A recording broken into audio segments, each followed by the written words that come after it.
Betting apps Telugu రాష్ట్రాల్లో ఈ betting apps సంచలనం సృష్టిస్తున్నాయి.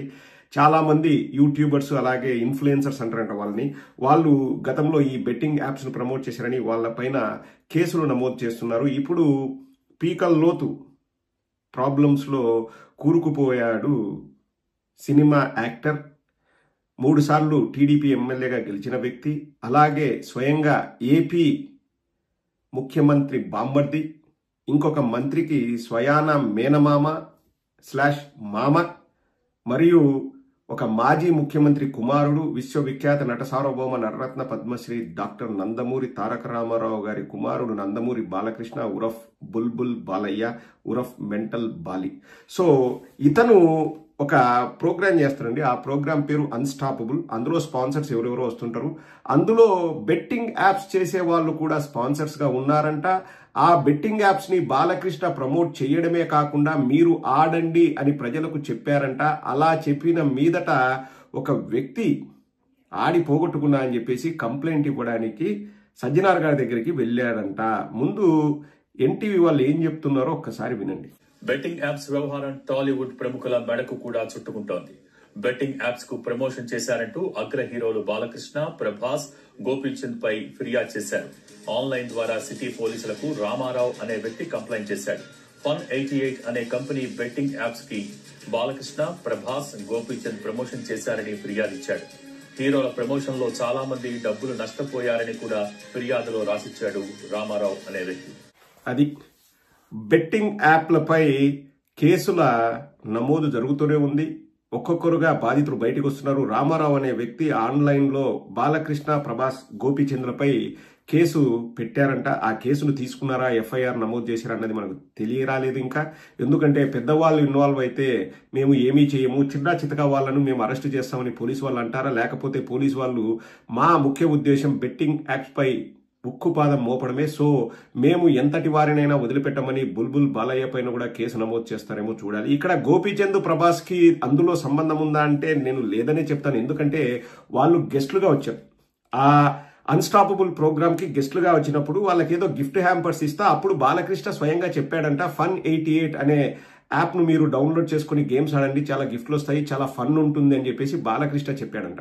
సో ప్రభాస్ కి అలాగే గోపీచంద్కు తెలియాల్సిన అవసరం లేదు. ఆ అన్స్టాపబుల్ అనే ప్రోగ్రామ్ కి ఎవరెవరు స్పాన్సర్ చేస్తున్నారు, ఎవరెవరు డబ్బులు ఇస్తున్నారు అనేది వాళ్ళకు తెలుసుకోవాల్సిన అవసరం లేదు. ఎప్పటికైనా అది అంటే ఆ బాధ్యత ఉండేది హోస్ట్ల పైన, ఆ ఈవెంట్ రన్ చేసే వాళ్ళపైన ఉంటుంది తప్పితే గెస్ట్లుగా వచ్చే వాళ్ళకేం రెస్పాన్సిబిలిటీ ఉండదు. వాళ్ళు గెస్ట్గా వస్తారు, వాళ్ళు వెళ్తారు. అంటే బాలకృష్ణ పైన నమ్మకంతో వాళ్ళు వస్తారు. చూసుకోవాల్సింది బాలకృష్ణ. నేను ఈ బెట్టింగ్ యాప్లను ప్రమోట్ చేయొచ్చా లేదా అని చూసుకోవాల్సింది బాలకృష్ణ డబ్బులు తీసుకుంటున్నాడు. అంటే Fun88 వాడు కూడా ఆ ప్రోగ్రామ్ కి వాడు స్పాన్సర్ అంటే వాడు డబ్బులు ఇస్తాడు. ఆ డబ్బుల్నే బాలకృష్ణ శాలరీ గానో లేకపోతే వాట్ ఎవర్ ఇట్ ఈస్ ఆయన తీసుకుంటాడు. బాలకృష్ణ ఊరికే చేయడంలే, డబ్బులు తీసుకునే చేస్తాడు అన్స్టాపబుల్. సో బాలకృష్ణ ప్రజల రక్తం పీల్చి ఆ దాన్ని శాలరీగా తీసుకుంటున్నాడు అన్స్టాపబుల్ ప్రోగ్రామ్ లో. ఆయనే స్వయంగా చెప్పాడని చెప్పేసి ఒక బాధితుడు చెప్తాడు. రామారావు ఈ నెల్లూరు బాధితుడు ఒకడైనా నాకు కరెక్ట్ గా తెలియదు, బట్ నెల్లూరులో కూడా ఒక వ్యక్తి ఇదే Fun88 అనే యాప్ పై అతను సేమ్ ఎన్టీవీతో ఏం మాట్లాడుతున్నాడో ఒక్కసారి వినండి. బాలకృష్ణ గిఫ్ట్ హ్యాంపర్లు ఇస్తూ Fun88 ఆడండి అని చెప్పి ప్రజలకు చెప్పాడంట.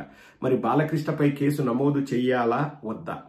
ఒకవేళ చేయలేదనుకోండి, చట్టం అనేది చిన్న చితక యూట్యూబర్స్ కి, ఇన్ఫ్లుయెన్సర్స్ కి ఒక చట్టం వర్తిస్తుంది.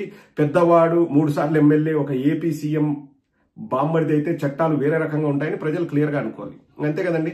Balakrishna should take the responsibility because he is the host of that program called Unstoppable. Because he is everything for that program. అది బాలకృష్ణ అన్స్టాపబుల్ అనే ప్రజలు చూస్తున్నారు. బాలకృష్ణ బాధ్యతాయుతంగా వ్యవహరించాలి. బాధ్యత లేకోకుండా బెట్టింగ్ యాప్లు ప్రమోట్ చేసిన బాలకృష్ణను ఈ తెలుగుదేశం వాళ్ళు, ఈ పచ్చ కుక్కలు, ఈ పచ్చగొట్టాలు ఏమని వెనుకేసుకొస్తాయి? నేను అడుగుతున్నాను సూటి ప్రశ్న. ఒక సామాన్య వ్యక్తి, అతను ఏదో పాపం ఇంతకుముందు ఏదో పని చేసుకునేవాడంట, రోజుకు 1000 రూపాయలు 2000 వచ్చేటంట. తర్వాత కోవిడ్ టైంకు ముందు ఒక టెంట్స్ ఉంటాయి కదండి, ఆ టెంట్స్ వ్యాపారం చేసాడంట. అది నష్టం వచ్చింది. తర్వాత మళ్ళీ నేను ఏదో పని చేసుకుంటున్నాను, నాకు ఫస్ట్ లో ఈ బెట్టింగ్ యాప్స్ పెడితే ఒక 3 లక్షల దాకా డబ్బు వచ్చింది, ఫస్ట్ లో ఏదో 10,000 పెడితే 18,000 అట్లా ఇట్లా డబ్బు వచ్చింది, ఆ 3,000తో నేను కొన్ని అప్పులు కూడా తెచ్చుకున్నాను, ఇదేదో బాగా వస్తుంది కదా అని చెప్పేసి పెట్టడం స్టార్ట్ చేశాను. మొత్తం నా డబ్బులు పోవడమే కాకుండా నేను ఊరంతా అప్పులు చేసి అంటున్నాడు. ఎంత అప్పులు చేశాడో అతను చెప్పేది మీరు వింటే అవాక్ అవుతారు. ఒక సామాన్య వ్యక్తి వాళ్ళ దగ్గర 50,000 వీళ్ళ దగ్గర 1,00,000 అట్లా అని చెప్పేసి ఎంత అప్పు చేశాడో ఒక్కసారి చూడండి. 5 లక్షలు ఒక సామాన్యుడు బాలకృష్ణ వల్ల అప్పు చేశాడంట. బాలకృష్ణ పైన కేసు పెడతారా లేదా వేచి చూద్దాం. లేదనుకోండి ఇంకా ఒకటే అనుకోవాలి, ఇప్పుడు 1,000 కోట్లు ఎగ్గొట్టిన వాళ్ళని బ్యాంకులు ఏమనవు. 5,000, 10,000 డిఫాల్ట్ అయిన వాళ్ళ దగ్గరకు వచ్చేసి వాళ్ళని బలవంతం పెట్టి వాళ్ళ దగ్గర గొడవలు పెట్టుకుని ఎన్ని చేస్తారు. ఇప్పుడు చాలా ఎంఎన్సీ కంపెనీలు అవి 60,000 కోట్ల ఎంతో బ్యాంకులన్నీ మాఫీ చేసేసినాయంట. వాళ్ళు కట్టలేము, దివాలా తీసినాం అది ఇదంటే మన భారతదేశంలో. కానీ 5,000, 10,000 ఎవడన్నా బ్యాంకు ఎగ్గొడితే వాని గల్లా పట్టుకొని వాని కాలర్ పట్టుకొని వాని నానా యాగి చేస్తారు, జప్తు చేయడం వాళ్ళ ఆస్తులు ఇవన్నీ. అంటే ఆ ప్రకారం మనం చూసుకుంటే అండి, భారతదేశంలో డబ్బున్నోడికి ఒక చట్టం, డబ్బు లేనోడికి ఒక చట్టం అనుకోవాలి. అవన్నీ అనుకోకూడదు సామాన్య ప్రజలంటే. సజ్జనార్ గారిని కోరుతున్నాను, బాలకృష్ణ మీద కూడా కేసు నమోదు చేసి అతన్ని కూడా అరెస్ట్ చేయాలి.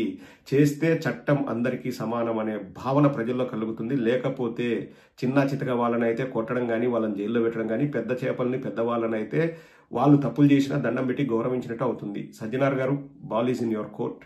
మీరు ఆ బాధితుడికి, అటువంటి వందల వేల లక్షల మంది బాధితులు ఉన్నారు, వాళ్ళకి న్యాయం చేయాలని మనస్ఫూర్తిగా